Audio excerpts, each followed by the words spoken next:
ها هي عفرين. والآن نحن نتواجد بقلب عفرين وفي أعداد هائلة، ونحن باقون وسنبقى في عفرين لحتى نطرد التركي العثماني المحتل. واحد الشعب السوري واحد واحد واحد واحد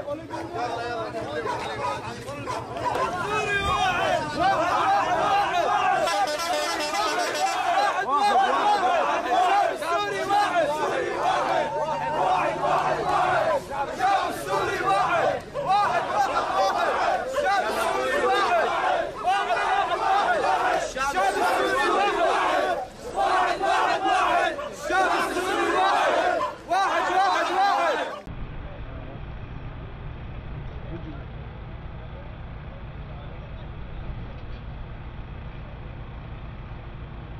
يبيع.